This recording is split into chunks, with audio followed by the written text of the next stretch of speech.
Hi friends, అందరు ఎలా ఉన్నారు? ఇవాటి వీడియోలో మనం నిశ్శబ్దం గురించి తెలుసుకుందాం. నిశ్శబ్దం ఏ చోటులో ఉంటే బాగుంటుంది? నిశ్శబ్దంగా ఎందుకు ఉండాలి? నిశ్శబ్దం వలన మనకు ఉపయోగాలు ఏంటి తెలుసుకుందాం. నిశ్శబ్దంగా ఎందుకు ఉండాలి? ఎవరు వారి శత్రువులను నిందిస్తున్నప్పుడు అక్కడ మీరుంటే నిశ్శబ్దంగా ఉండి ఆలోచించండి. వారి శత్రువులు మీరు కూడా కావచ్చు. నిశ్శబ్దంగా ఉండి వారి మాటలను గమనించినట్లయితే మీరు వారి శత్రువులా కాదా తెలుస్తుంది. మీకు చాలా కోపం వచ్చినప్పుడు కూడా మీరు నిశ్శబ్దంగా ఉండడం చాలా మంచిది. మీకు కోపం వచ్చినప్పుడు నిశ్శబ్దాన్ని ఎలా నియంత్రించుకోవాలో నేను చెప్తాను. మీకు ఏదైనా మంచి కావలసిన మంత్రాన్ని మీరు కంఠస్థం చేయండి. హరే కృష్ణ మంత్రం అయితే మేలు.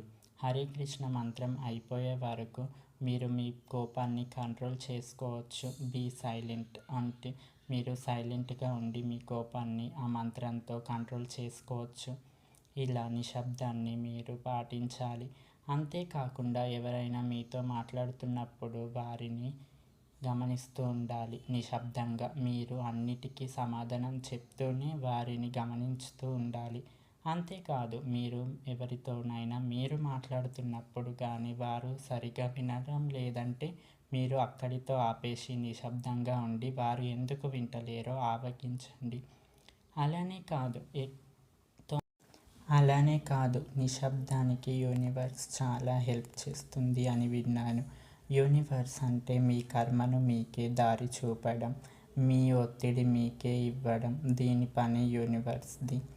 అంటే మీకు కావాల్సింది అదే ఇస్తుంది. మీకు జారవిడిచేది కూడా అది. మీకు ఏది కావాలో నిశ్శబ్దంగా కోరుకున్నప్పుడే మీ చేతిలోకి వస్తుందని గమనించండి. ఎందుకంటే నిశ్శబ్దం దేనికైనా కారణం కావచ్చు కదా. ఎంతోమంది మిత్రులు, స్నేహితులు, బంధుమిత్రులు ఎంతోమంది ఉంటారు. వారి దగ్గర ఎంతో ఒర్రడం కాదు, ఎంత నేర్చుకుంటున్నారని ముఖ్యం.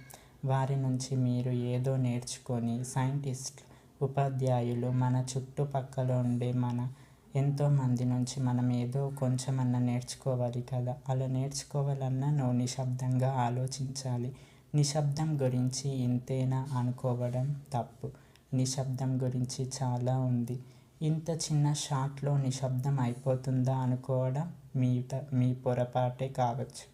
కనుక నిశ్శబ్దం గురించి తెలుసుకోండి. నిశ్శబ్దం అంటే ఏంటో వివరింపుకోండి. మీకు మీరే నిశ్శబ్దంగా ఉండడం నేర్చుకోండి. దేనికి పడితే దానికి కోపం తెచ్చుకొని నిశ్శబ్దాన్ని కోపంగా మార్చుకోవడం మీ